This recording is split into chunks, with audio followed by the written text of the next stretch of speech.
knows me.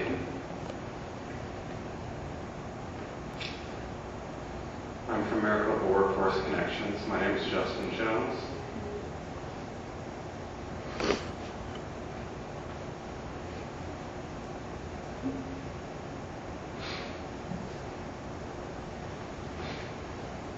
And when I saw John come into our office last Wednesday,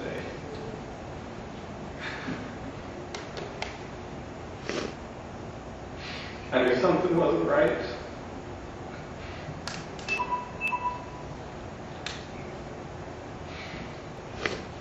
Whoever said he doesn't give up.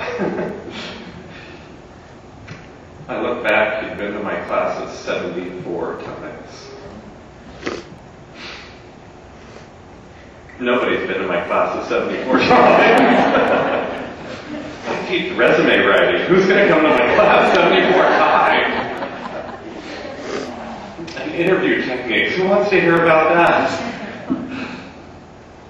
But John did. And he wouldn't give up. I have a job club that we do every Monday and a boomers club that we do every Wednesday, and John was faithful about showing up. He even challenged me about 3 weeks ago. He said, Justin, I want a job. What are you doing here? He says, I've been coming here for 2 years. I gotta get a job. What are you gonna do?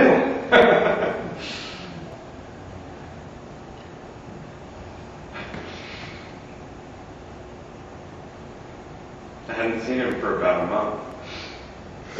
And that morning before he came in, I was talking to my coworker and said, David, what's John's last name? I can't think of his last name. I have the perfect job for him. He came to me in an email this morning, and I'm thinking of him. What's his? Tell me how to spell his last name. You'd think after 74 times on my roster, I know that.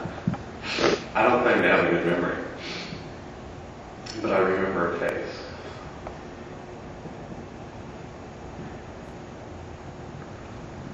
So when he was in our class and somebody came up to me and said, I'm concerned he doesn't look well. I said, well, let me see him. Because I wasn't even teaching the class that day. And I saw him and I knew something wasn't right. And I knew I had to help. So I went to my office and I said, I was just talking about him today. I'm going to print out that job lead and I'm going to show it to him. So I went and got him out of class and I showed him the job lead. With my arm on his shoulder. I said, are you okay? He said, I don't know. Something's just not right. I just don't feel right. And I'm a big-hearted guy, you know. I'm crying in front of a group I don't even know. And I just said, what can we do to help? I want to help you. So I took him to a bench over outside of the room. And I wanted to hold his hand, but I didn't think that would be appropriate.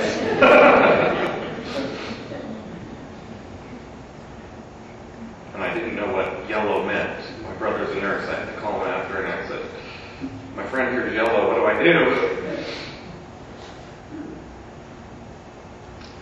But he was always so kind and so willing. It's kind of just like a little friend that we had at the office. So for that, I learned a lot of good things. Be kind, no matter what.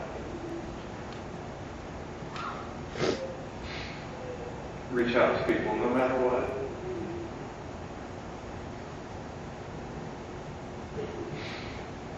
It doesn't matter what they look like on the outside. It's on the inside that counts.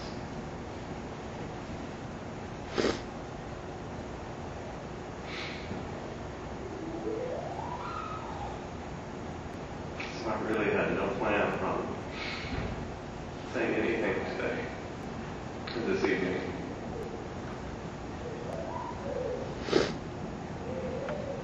It touched my life, and I'm glad that they intersected.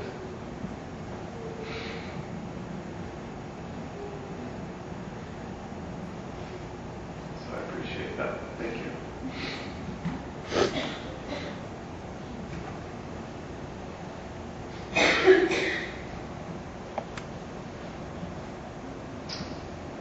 Okay, I'm going to introduce Chaplain Bruce. He was the other chaplain that came to Anita's mind when we were talking about his service. So I'm so glad that you were able to come too, Bruce. Come on, he's got a reading, and then he's going to give us. You got to come? Please. Please. Thank you. Most of you guys in here don't know me. My name is John Lee Jr. And I first met John when he came to meet my mom.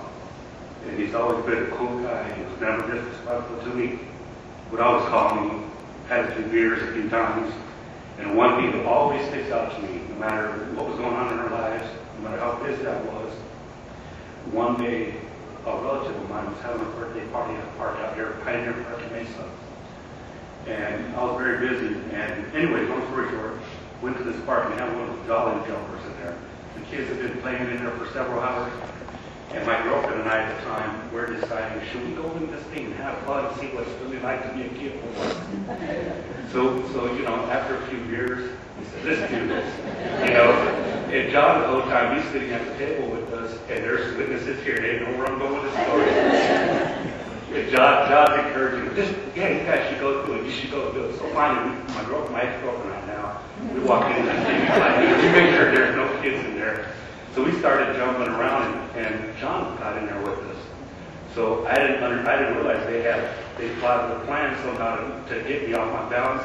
So I flipped upside down, lost my balance, and my ex-girlfriend and John were hopping on this jolly jumper in a way where I kept bouncing, because I was basically bouncing back and forth.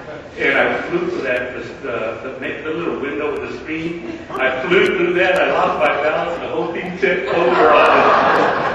And I always remember that. No matter how long I live, I always remember that. But the one thing I got to say is, for a long time, every time I would see John would tell me, you got to get that video game. Because I have a really nice computer. He said, you got to get the game. And I went and spent the $50 for the game.